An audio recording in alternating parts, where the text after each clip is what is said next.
Hi, welcome to the Elle Russ Show, where I deliver content intended to inspire, educate, and motivate. Engage with me online at elleruss.com and on social media. Enjoy the show. Hey everyone, just a quick 1-minute announcement to let you know about my virtual courses and free masterclasses. I have courses and free masterclasses based on both of my books. I have the Ultimate Thyroid Course. This is your answer to solving any thyroid issue, whether it be Hashimoto's, radioactive iodine, thyroidectomy after thyroid cancer, or just general hypothyroidism. Reverse T3 issues as well. It's an incredible value at 17 modules and 29 hours of content with amazing guest expert tutorials. I also offer the Ultimate Confidence Course. That is 15 modules and 14 hours with also a few guest expert tutorials. An incredible value, and I have free masterclasses on both of those topics as well. Visit elleruss.com to learn more. Lesley, welcome to the show. Thank you so much, Elle, for having me. I'm so excited to be here. I had so much fun on Lesley's podcast, and now I have the mug to commemorate it. Be it till you see it, right? Am I getting that right? You got it right. And I love that you get the mug because then you'll never forget like your moment on the show. That's right. We had so much fun. And, after to everyone listening, over all the years, you speak with other fellow podcasters and people, and, you do hundreds and hundreds of interviews, and it's just really fun to connect and be like, oh yeah, wait, I would totally yeah, you're my type of lady. So, first of all, we're going to talk about a few things today. You are a business coach, and we're going to get into some of that. But first, we're going to talk about one of your loves and something that you also are sharing with the world, which is Pilates, which I feel like the people, okay, so this is the sentiment, Lesley, that I think you probably have heard. Pilates is one of those things where they're like, oh my God, it's so awesome. I really wish I could afford it. Oh yeah, I've heard that. Yeah. Let's talk about Pilates and where it came from for starters, because Joseph Pilates is an interesting figure. And I only knew it when I was in college, where I was at place was third in ballet for the country. And they said they had to go to Pilates classes all the time. And I'm like, what is that? They're like, oh, it's this thing that dancers, this exercise. And this was like 1990. You know what I mean? So the year before the lawsuit. So like this is where the Pilates is like, it gets really interesting, and it's actually back in courts again. So, yeah. For this. I know it's like so a dramatic. True crime podcast. It really kind of is. All of a sudden you just got one. So, Joseph Pilates, is actually from Europe. He came to the US in the 20s. I think it was like officially in 26, but he actually did come to the US twice, on a boat. First time I was on a first class ticket. One time was on a first class ticket, one time was not. And like, there is some theories to that. Like if you come on a first class ticket from Europe to the US, then you can kind of just, at the time you could just like get in. So very interesting stuff. But he, had been interned at the Isle of Man, and it is unclear if he was just there because he was a German in the UK during World War I, or if it's because he was a stowaway on a ship and he was like a criminal. So there's some rumors around that, but at any rate, he had been working on this method that he created. It was very inspired by gymnastics. And also, if you look at like Eastern exercises, like a yoga practice, you'll see a lot of the similarities. And so he designed this method. He called it contrology. He came to the US, and he was near a dance studio, and dancers would go to him to be fixed, in air quotes. And how he fixed them was actually by not worrying about the thing that was bothering them, but really working their entire body from their center out. And so what Pilates is, it's a full body strength-based workout designed to connect you to your center. And when I say center, I mean the muscles around your stomach, also around your back, around your hips, and around your shoulder girdle. So effectively stabilizing your core so that you can move your arms and legs without throwing something out or tearing something or hurting something, which is why a lot of dancers went, because if you think about it, if you think about picturing any dancer, whether you're a dancer or not, you see them stand on one leg, they reach another leg out, somehow they're able to back bend and then spin around, and they come out of it so gracefully. Well, if they connect to their center and then they reach everything out, then they can actually stabilize, right? So he created it. It was not designed for dancers at first, but dancers really became his like pro people around it. Like they're prophets about it. They're going around and telling everybody about it. And he died in the 60s. he was like 87 years old. He was a total cigar smoker, drinker, but he believed in his method. He said that his method is what kept him safe. Pilates kept him bulletproof. Is that what he kind Basically, yes. I love it. That's Yes. hilarious. So he created all the equipment that people often see in a studio. And then because of that, it's often why it's a little bit more expensive than things. But what ended up happening when you found upon it is all these people who trained with him and then trained with people who trained with him were just teaching his work to all these people. And then somebody came along and said, I own the word Pilates and I own all of this. I bought it from the failed studio at the time for $15,000, and no one can say they're a Pilates teacher. So he sent cease and desist letters to like poor little people like trying to just teach this work. Or universities, I guess, with dance programs. Oh yeah, 100%. So it ended up in the late 90s, there was a battle, and Balance Body, which is one of the biggest manufacturers of Pilates equipment, and another teacher went up against Sean Gallagher, and they fought. And the judge said, Pilates is like yoga. It's like jazz. It's like a step class. Like it's in the public domain. You can't own the word. And so all of a sudden, then all these teachers could finally say they're Pilates instructors. There could be schools opened up everywhere. There could be multiple equipment people. So what it actually did was make it more accessible, maybe not price wise everywhere, but definitely like there are more teachers out in the world than there were before. And so when people say it's expensive, here's the thing, personal training is expensive, but for whatever reason, we think that something like, I can't afford that. People don't always value their health in a certain way. They think that it's some little stretch class, and so it shouldn't be that much, but it's a full body workout, just like you pay for a trainer. Now, the difference is that a lot of people can just go to a gym and work out on equipment. They may not know what they're doing, but it's pretty normal to do that. Whereas at a Pilates studio, you can't just go in and like play on the equipment. You do need to have a teacher, but there's a wide variety of ways that you can do Pilates. You can do the mat only, which is typically a little bit more affordable. And then there's equipment classes. Now, in my perfect world, everyone would do the mat because it is something you can do anywhere. But if you have access to equipment, that's great. And if it's out of your price range, keep looking and searching out options, because you'd be surprised. You could find used equipment for a really reasonable price. And then you can get online classes that people offer. So, there's something for everybody, but yes, it can be expensive. If you are going to look at the prices in New York and you don't live in New York, then it's going to feel really expensive, but not everyone charges those prices. Okay. I love all that. I want to touch on a few things. First of all, talking about the ballet, quick switch back to that. Mm-hmm. The fucking foot problems these mofos had in the ballet. I mean, what I was witnessing, not to mention all the eating disorders I saw around me, but okay. Right. But the foot stuff, and that reminds me of all of that footwork and Pilates, and of course, how much that makes sense, right? Mm-hmm. That like for ballet, and how that made just total sense, because there's not a lot of other things probably prior to that, or in general, that really focused on that for a while. Maybe yoga, right? But you know what I mean? So I thought like, okay, that makes total sense with the ballet. Yeah. The other thing is that then though, and maybe because of what you talked about with the case, okay, so if someone never did Pilates in their life and mm-hmm. they went to, and I won't mention the name, whatever, but they went to a place, let's say in California, where they were like, oh, I want to try Pilates. And they got into this class.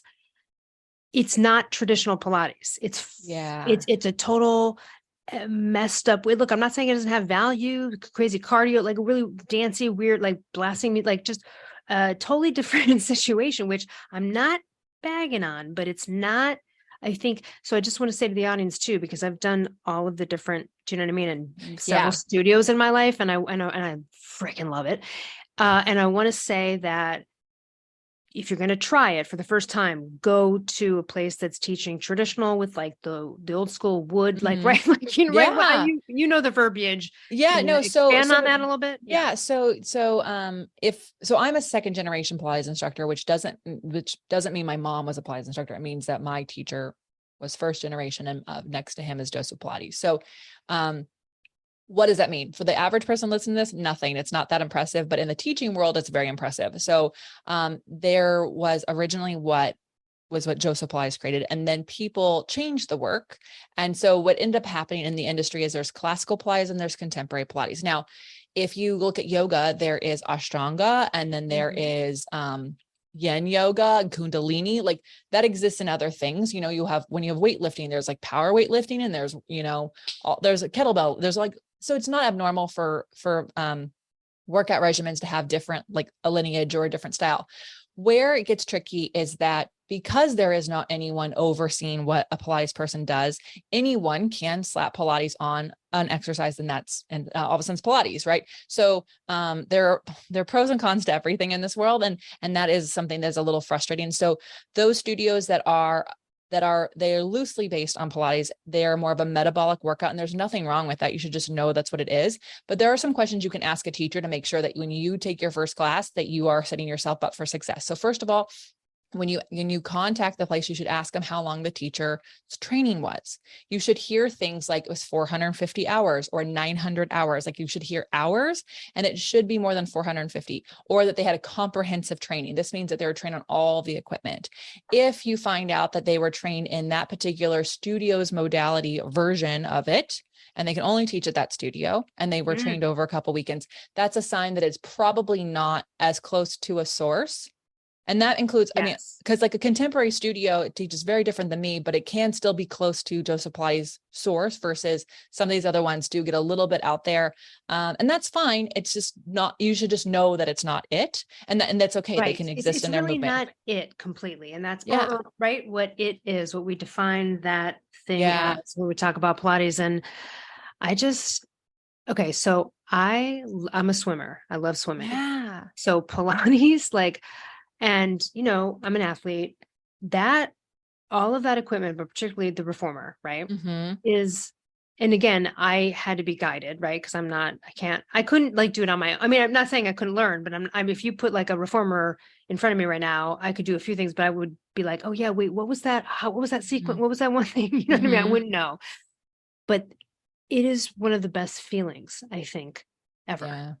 I just loved it. And I got to like a level where to do some real crazy, whatever, they were like, hey, that's high level stuff. Like probably. Did you get to cartwheel off?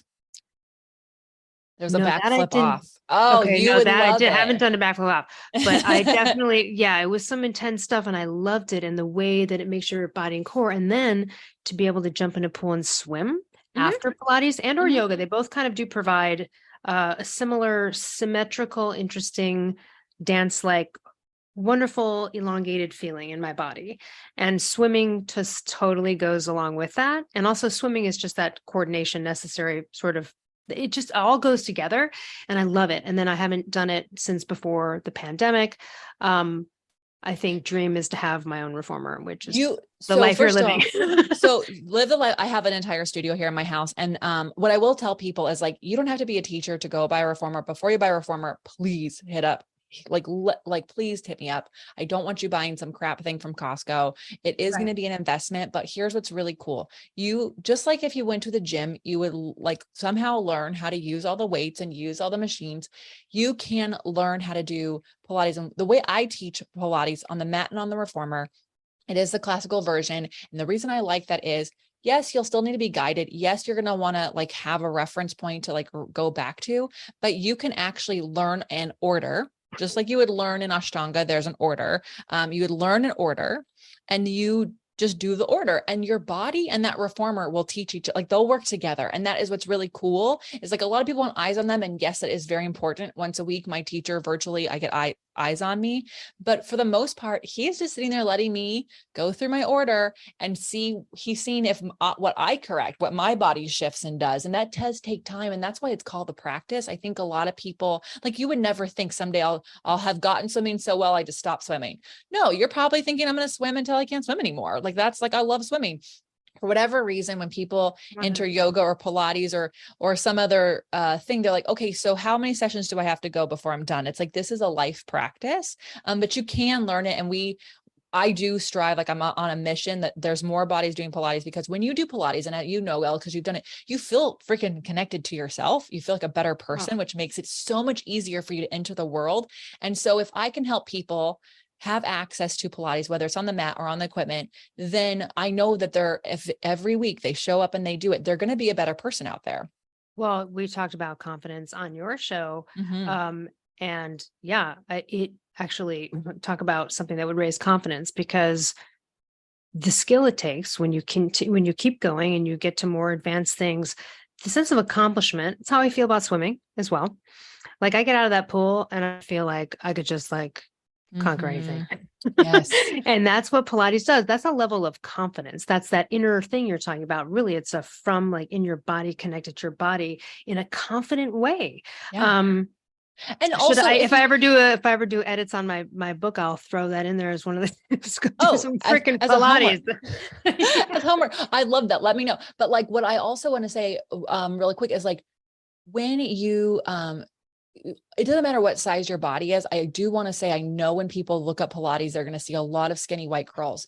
And and I just need to say that, like, as someone who runs on the stronger side and lean, it is not just, you don't have to have that body to do Pilates. Everybody can do Pilates. And like on my platform, I have all different bodies as teachers that people can see that even if you're a bigger body, you can still get to a point where you're doing the advanced work. You can still do the cartwheel off that I was talking about. No one has to do that. My 72-year-old did not do the cartwheel off, but like what is crazy is I got him at 60 and he was hunched over. He was really tight in certain places and then so weak in other places. And by 72, before the pandemic hit, he was taller than all of his friends. He was doing intermediate advanced work and he knew his order. He got on his reformer and his wife was another piece of equipment of mine and they were doing their own session. And so so this is what's so cool is like, I don't care how busy you are, or if you think that you can't remember things, like what is so fun is when you do Pilates, the dopamine kicks in, which means you want to come back and do it again. Your confidence boosts, you keep showing up, you start to impress yourself around these things you do. You are proud in a moment. And if you can find moments of proudness in your life, it changes everything. And I am so sad that the pandemic stopped me working with them. Because I moved. However, they're still going on and doing Pilates, and they really do say that the life they live is because they've been doing it. And so it is something we do lifelong. And I challenge everyone to give it a try. And if you don't like it, try a different teacher, because it could just be the method, that the way that they were teaching it to you. Well, and speaking of anybody can do it. Because I've been able to make my schedule for so many years, a lot of my athletic activities are at the times when the older people are also doing it. You know what I mean? Like they're showing, you know what I mean? Like I'm always like swimming when like, the aqua aerobics ladies or whatever it is. So same with when I did Pilates classes, and I was the youngest, and I'm in my 40s in the class, and they were all like 65, 70. By the way, just want to say the reason that you see that more often in a place like California, people sort of dedicated to health and, of course we have some benefits of the sunshine and outdoor activities, but people are definitely health conscious, but still like, and I'm not talking like they were Barbie doll 65-year-olds, science projects with, but they were just normal, you know what I mean? Like not Beverly Hills science projects. They were just normal, and so, and it's impressive. And you just go, oh my gosh. And you could just tell like, this is their life now. And again, you start to hit late 30s, you got to do more than just go for a walk and do a couple of bicep curls. And if you don't keep up with the whatever stretching-ish thing, Pilates, swimming, whatever, yoga, something, look, you got to touch your toes. You just lose it. And then things get jacked up. So, well, and you know what, like, this is the thing. So for everyone listening, I don't know what age you are, but let's just say you're a younger person. So I'm about to hit 40, and I definitely know that I'm going to hit menopause early. Like I had done some hormone tests. I'm expecting it to come. I have been reading up on those things, and you have to be strong AF before you hit menopause, ladies, because you're not going to get that bone density back. So you have to do strength-based workouts. It cannot just be you on the elliptical all day long. Cardio is like great if you are like, I burned this many calories, but that doesn't actually make you a strong person. It just makes you really good to get your heart rate up. And so what is cool about Pilates is there is a way to get your cardiovascular activity, even in the exercise, even in the class. And then also it's a strength-based workout, which creates flexibility. It helps with your posture. As you get older, you need to be working on your balance, because if you fall, that is that is the thing that scares me the most about older people. A fall is typically the decline, because they fall, you break your hip, And then, that's you're like sedentary and then all the things. Yeah. Well, and you know what, let me highlight that, because that's just based on learned it from Mark Sisson, which is the reason you need to do the same strength training is for organ reserve, because it's never the broken hip that actually kills you. It's the fact that you go to the hospital, you get an infection, and you never really worked your lungs enough to create this, to spit the stuff out. And you will kind of like die of something else. And if you don't challenge your muscles, you're not challenging the attached bones, right? So then they're going to break. And so it's really like, that is why I fall. And then also too, like he would say, the balance, right? You trip over the cat in the middle of the night and you can't catch yourself. And then right. So it's a cascade of all of the things that right. And so it's starting at that beginning. If you trip over the cat, but you do Pilates, you might land this one. Well, and you are actually correct there. So I had this 80-something-year-old lady, and I taught her for a decade, and I would make her do this. It's an archival mat exercise called marching. I have it free on my site, and I have her do it at the end for a minute every single time. She's like, why are we doing this? She hated it. And I said, I am here to help you do life better. So march for 1 minute. Let's go. Cause she's in her 80s and I'm seeing her out there, she's going off to Beverly Hills and all the things. So anyways, one day she comes into me and she goes, can we make sure we march? And I said, oh, well, we do that. She's like, because I missed a step on Rodeo Drive. So Rodeo Drive, for everyone, there is a part of Rodeo Drive that has these little tiny steps. And it's when you're doing the Cartier and all the other shops. And she missed a step. She's in her 80s. She had her hand with holding one purse and she couldn't catch the rail. And because she marched, this one marching exercise, which you are not allowed to lean to one foot and pick the other foot up. You have to stand straight up and lift the other leg up in a bent knee position. You put it back down. And then without leaning, without shifting your weight, you pick the other leg up. And because I made her do that for 10 years, and I'm not saying maybe she could have done this in 2 years in, but she was challenged at 10 years. So that's how I know the story. She marched in the air and was able to quickly go down the stairs. And she made it all the way down the stairs without falling. 80-year-old woman, did not fall on cement in Beverly. I mean, she got forced into a little downward stair sprint. Exactly. She air marched her way down, and it was just so cool because that is the point. I freaking love it too. And I love what you said about Mark and those things about organs. It is so true. And oftentimes people wait to do Pilates or they wait to start something new in the fitness world until they're injured. And I have to say, yesterday I was with my trainer and I felt this pull in my back, and it was weird. I've never had that before, but I did a photo shoot on Saturday of exercises. And of course I only did one side because I was trying to get the photo shoot over, and I felt this pull and I was like, dang it. I should have just done both sides. So of course this muscle in my back was in spasm. I was really annoyed with myself. And so I did some stretches, and today I got on my reformer, did the entire advanced workout, no problems with my back. So other people would be out for a week, 2 weeks, maybe even longer. When you have a practice of movement, your body will heal itself. And when I'm not swimming regularly or doing those other things and I fall off that, even though I may be hiking and walking, but I'm not doing these other things, that's when I do someone would be like, how'd you throw out your back? I'm like, I hung up a phone call. I mean, it's just something, you know what I mean? Or you reach, if you go out of it for too long, I've been immersed in projects where I'll just go walk every day and then I'm writing, I'm creating, or I'm doing some, intense focus thing for a couple of weeks. And I notice that I'm kind of sitting in a bad, ergonomics, or, you get in these modes and then suddenly you're like, oh no. And so you just can't let too many of those things go for too long. And so now I catch it because I have paid the consequences of seeing what bad posture and sit, even if and look, those were even mornings where I went walking for 3 miles or something. It's not like I didn't move, but I spent the rest of the day garbage and didn't do all of these other things. And so the upkeep's really important and the consistency is important. Bone density, huge. Huge. I want to transfer into sort of business coaching and in the world of, so first of all, I mean, obviously you're a business owner, but give us that transition of opening your own business and then getting involved where you're helping other people with theirs. Oh my God. So this transition's hilarious because things kind of, I don't know if this happens to you, but I find the thing I'm supposed to do next falls in my lap and I'm like, oh, okay. So here's what ended up happening. First of all this love that I just said about Pilates, you should know that I totally made fun of it before I went to my first class.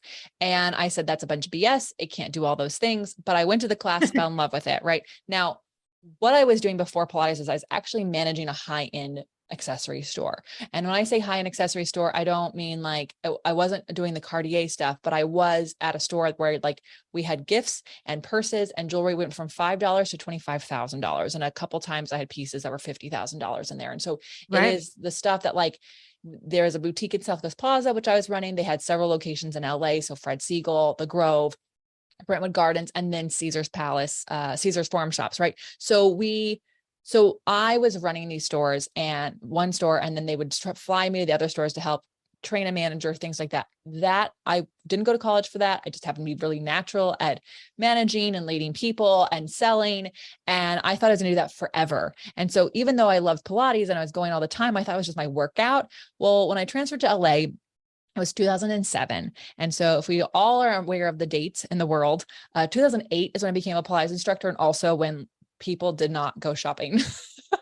Oh, there's a big like housing crash, right? That was a horrible, big recession. And so my clients went from like buying a $700 purse to $70 purse. And, the company I worked for was pivoting quickly to like lower price things, which means I had to just move more product. But what was crazy is my Pilates business was growing so fast.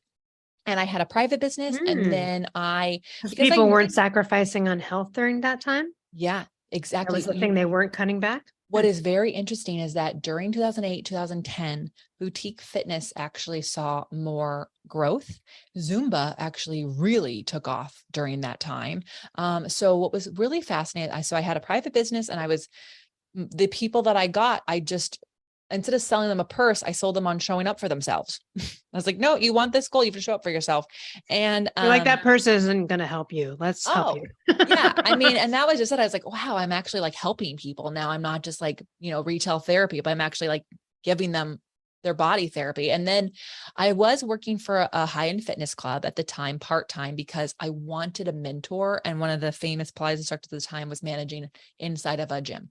So I was there, and she called me up like 3 months into my time there. And I was getting so busy at this time, I was going to have to quit my retail job, which was crazy because I had a salary and health insurance and all the things that everyone tells you should get a job for.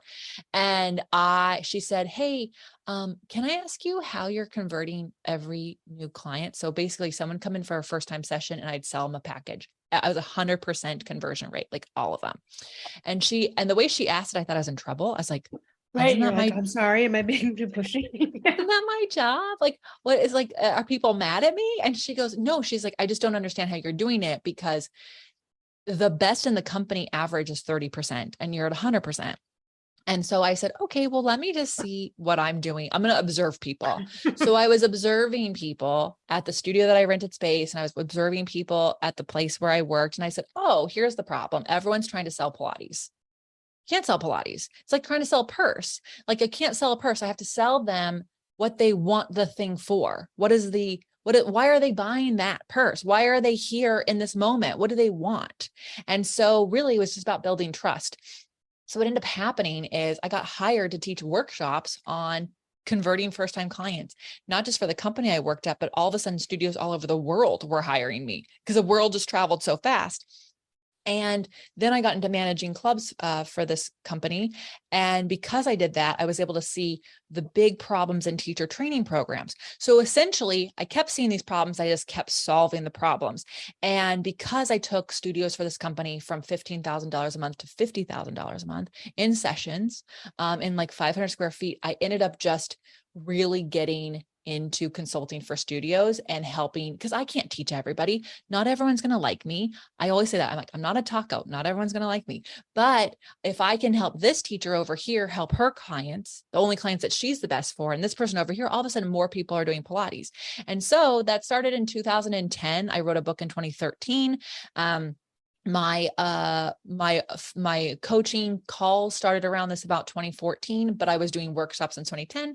And then that led to me having an ongoing coaching group where instructors to studio owners of all levels sit and interact. And my husband and several other coaches are brought in depending on if they need to learn how to do their story or learn how to write. I have a marketing person who is a Pilates instructor who comes in there and coaches them. And we've been doing that group for almost 5 years. We celebrate that in 5 years. We've helped over 2,000 Pilates businesses in the world reach their numbers. And this year I have 4 studios that are going to hit between 500,000 and $1 million in just a single studio space.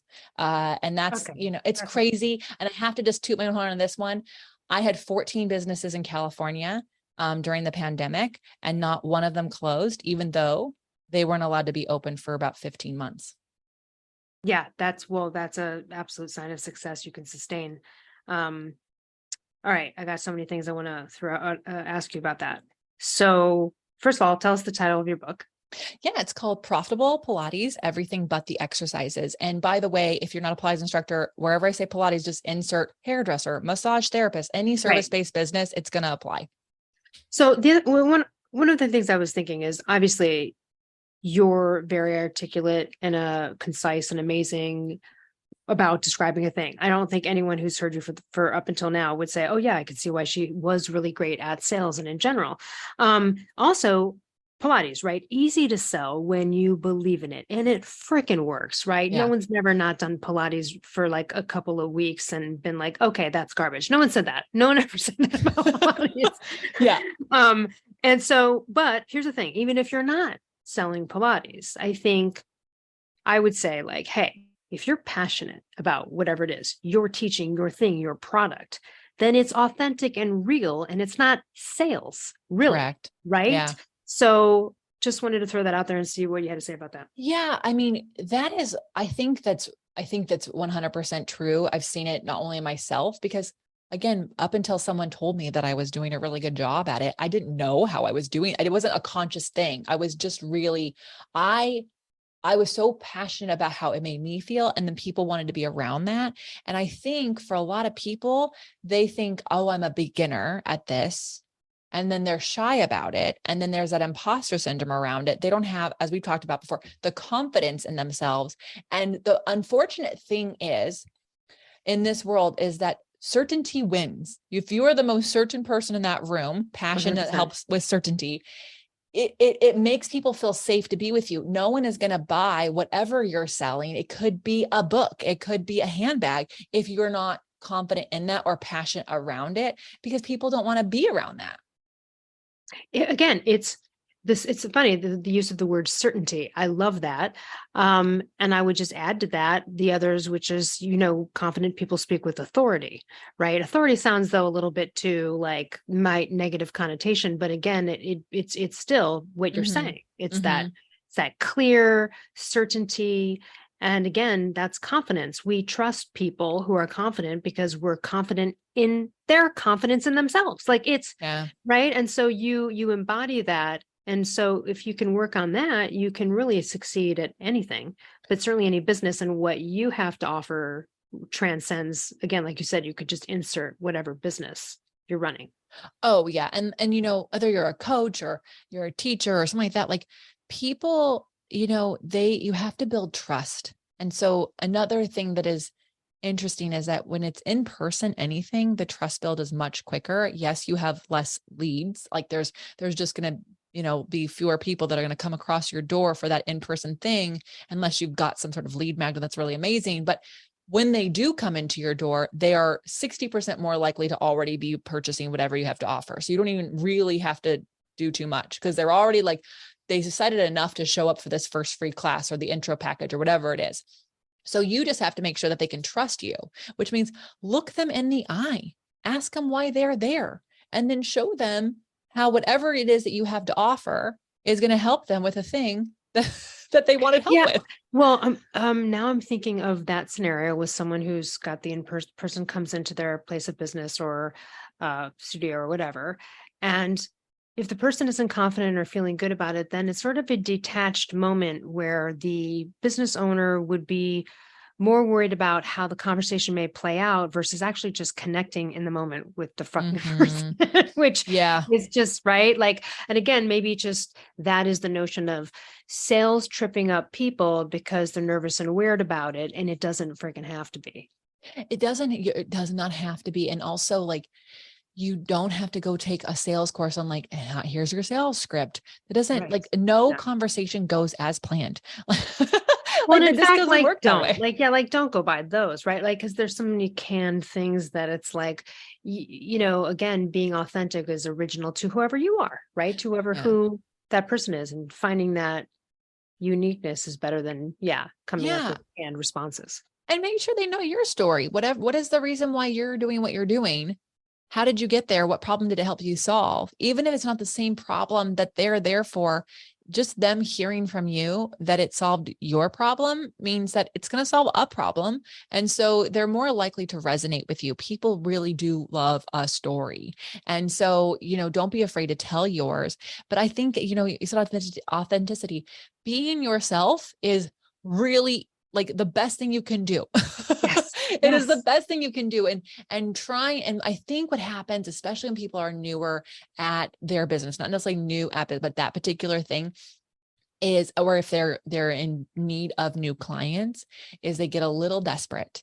And it is like, Mm-hmm. people can sense that. And you have to trust, that if they're not the right client for you, the right customer for you, then that's okay. We've talked about that on the podcast you were on with me. Yes. Like, you don't want every single person to love you if half of them are jerks. Like, you don't want those clients. And so it's really important that you don't personally take, like, you don't take a rejection of your service as a personal slight to you. You can learn from it. You can reflect on it. You can see, like, what could I have done better?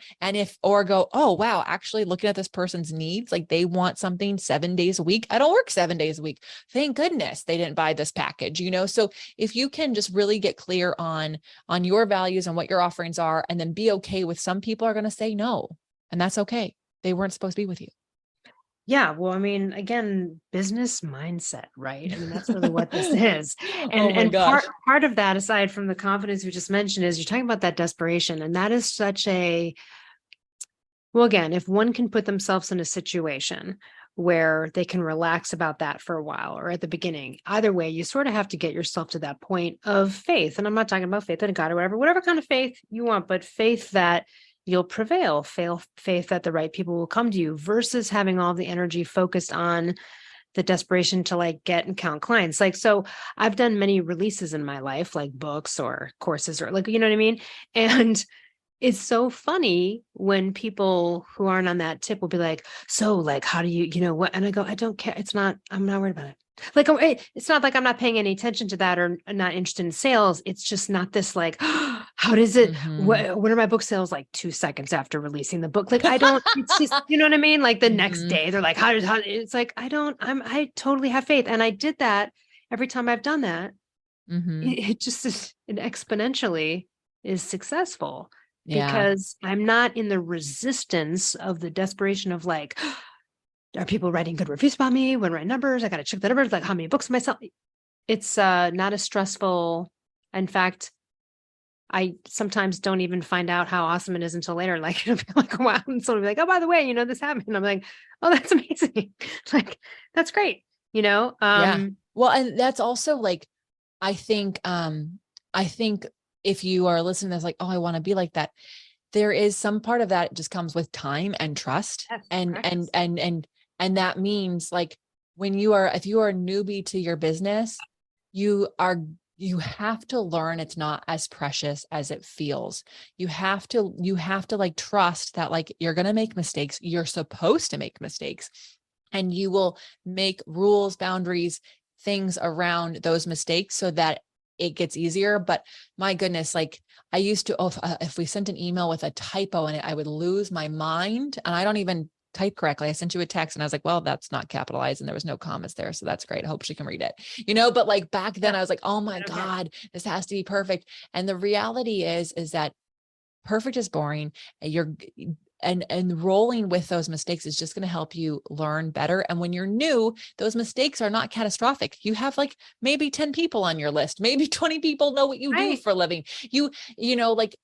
You have to just trust that like it's going to come. And what's so cool, and I don't know how many people are on team. I have a lot of people on my team And what has made it easier for me to put more content out, put more things out, is that I can't see the direct response to certain things. So I'm not like putting a reel out and then going, do people like it? How many views does it have? It's like, I don't even look at it for till a month later. I'm like, oh, that one did really well. Okay, we should do more of that. That's right.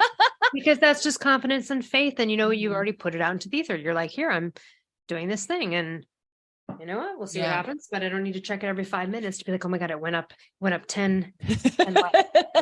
Oh, and I know. And they're like, well, how do I make something go viral? I'm going to tell you right now, I have tons of friends where things have gone viral. One of the girls I coach, one of her reels went viral. Like it really did. She has a couple thousand followers, and one of her reels got 90,000 views. So that's viral. That's humongous. She got 75 followers out of it. It did not actually change her life in any way. Like 75 followers is a lot to her, but it's not a lot in the grand scheme of things. And so unless those are qualified leads, it doesn't really matter. So you really have to just go, I'm putting this out there, and I'm going to focus on this thing that's actually going to grow my business, and not taking everything that you do as if it's like going to make or break. And I keep going back to that preciousness, because it holds people back from trying on new things, from trying out things, and from putting themselves out there because they're afraid that somebody's going to find them out. Like no one's going to, all they're going to find out is that you're really good at what you do and you really care a lot and you're not perfect. And that's a good thing. Yeah. And to everyone listening too, you know, Mark Sisson, you know, when he built his company and eventually sold it to Kraft Heinz, it didn't matter. Had an entire right team of people, already a multi-million-dollar businessman, right? Mm-hmm. Entire team of person, like one for social media, what, like, you know, you have a whole team, and still every launch or something, there was going to be some little something that they learned from. Do you know what I mean? And again, that's that failure is feedback. It's going to happen. Nothing is going to be perfect. You write a book, you have it edited, you have it re-edited. There's going to be a freaking typo in there. Oh, I know. It's going, and then people email you, and you're like, you know what? It's just, did you understand the drift of the sentence? Are we good? You know what I mean? Like, so you can't be perfect, and you got to let it out. If I wanted both of my books to be extra perfect, I could have been writing forever, and it would have been like maybe a 800 page. That's not, you have to stop somewhere. Well, you know what? I love that you brought that up with the typos with the books, because Rachel Rogers has the We Shall Be Millionaires book, and I listened to her book on tape. And I mean, she's a badass. I'm listening to it. I'm like, this is amazing. And y'all, there's an edit. There's an edit they missed in that fucking audio. And like, she repeats herself 2 times. And I'm like, she is a team. This is on Audible. Like, she's a publisher. This is not a self-published thing. There's like an actual person in charge of making sure this is awesome. And they didn't catch that. It happens. And we have to, if we're going to give the people that you aspire to be, the people that you listen to on podcasts, if you're going to let them have edits that are wrong, then you have to give that to yourself, you know. And also, by the way, some of those things can actually be hilarious and lead to amazing things. I'm going to interview someone on my podcast that I reached out to because I said, hey, I'm sure you already know this already. One of your ads ran 4 times in a row on your podcast today. And just in case no one's caught that, I want to let you know so you can get that fixed. And by the way, just a follow-up for you to be my podcast. And she said, yes, let's book it. And I booked her, right? Because so like sometimes people's mistakes can create something even bigger. So I don't know, if you are in business for yourself, or you're thinking about being in business for yourself, every single person you listen to, follow, read from, they are all doing the best they can, learning from mistakes and doing the next thing. It's consistency. It is consistency. There's not like this one thing. And I think that's everyone's listening to a business. What is the one thing? The reality, like the one thing that I make sure I teach everyone is how to charge their worth. And because service-based businesses often undercharge, or they charge a market rate.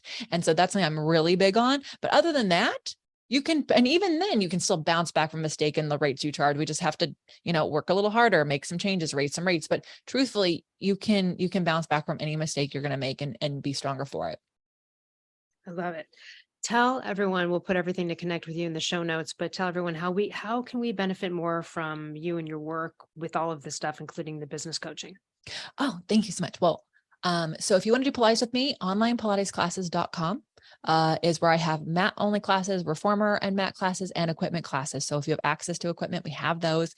We have an amazing community where they hold each other accountable. And by the way, you're like, oh, I don't do online things. I am the accountability queen. So you will not miss a class, because I make sure of that. That's how our membership is. It is not a Netflix where you have to figure out what class you're going to take.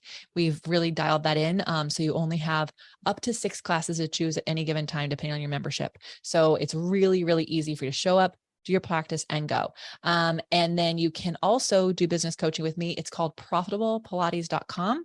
We have courses on all different things you could do in a business. We have what's called a magic calculator. That's free. Actually, you heard me talk about rates. You plug in how much money you want to make in a year. You answer a couple questions, and it's like, this is how much you have to charge for every hour you're actually doing whatever your service is. So it really allows you to get paid for time off, vacation days, sick days, all that stuff. And then obviously you can come listen to me, and you can listen to Elle on my podcast, Be It Till You See It. We put out a couple episodes a week. My husband joins me on that. So it's kind of fun to get to work with him in a different capacity. I love it. I love all that you're doing. And yeah, I hope this inspires people to check out Pilates if they haven't already. Or like it has with me, kick my butt to get back into it. Yes, Elle, you have to. And also, like, again, I really do mean it, y'all. If you're like thinking about buying equipment, you can hit me up on Instagram. I will make sure that you're not getting ripped off. You're getting the right thing. And if you are a tactile nerd, I didn't mention this, but Elle, I'm going to I'll get you one of these decks. We have flashcards with the exercises on it. So you can actually look at them. And so there's a picture on one side with QR code. And then on the other side, it's how to get into the exercise, how to do the exercise, and how to transition to the next exercise so that you can actually start to learn and teach yourself. And so I created the mat one in the pandemic. It did so well. We did the reformer. We have a Cadillac one. And you heard me talk about this little shoot I did the other day in LA. I drove there with my chairs and I did a whole deck that's going to come out. So we have these, like, for people who are like, need to touch and like look at it, we have those as well. So I mean, I'm telling you, I'm on a mission. Every single body can do Pilates. So whether it's with me or someone else, please give it a try. Love it. Thank you so much. And to everyone else, we'll see you next week. Hey listeners, over the years, a ton of companies have approached me to collaborate, but I will only promote companies whose products I believe in and that I actually use and consume on a regular basis. So let me tell you about some of my favorite companies that I can offer you discounts for. Rep Provisions, an amazing company doing incredible things for our planet, topsoil, and animals with regenerative agriculture, and it's my #1 source for quality pasture-raised meat and chicken. Visit repprovisions.com and use code L15 for 15% off. I'm also obsessed with a company called Carnivore Crisps. They make a lean, all-natural, and delicious alternative to conventional snacking, made with just real meat and real salt. Totally addictive, and my favorite ones are the beef brisket and the ribeye. Visit carnivorecrisps.com and use code PALEO10 for 10% off. I also love and regularly use Paleo Valley products. They make amazing supplements and delicious paleo products. I use the superfood greens powder, grass-fed beef sticks, the organ complex, and their bone broth bars. I love the lemon and apple. I also use their essential C complex and more. Visit paleovalley.com/promos/Elle Russ for 15% off. I also love Primal Kitchen. They make delicious paleo-approved, gluten-free, grain-free, soy-free, and no refined sugar products, and I use them daily, from their collagen powders and sauces and marinades to their avocado and olive oil. So good, so healthy. Visit primalkitchen.com and use code L10 for 10% off. I also love paleo powder and use it almost on everything I cook. They make incredible seasoning blends, and they also have these incredible grain-free coatings that feel just like crispy breadings that you would have had prior to knowing that there's another way. So visit paleopowder.com and use code L15 for 15% off.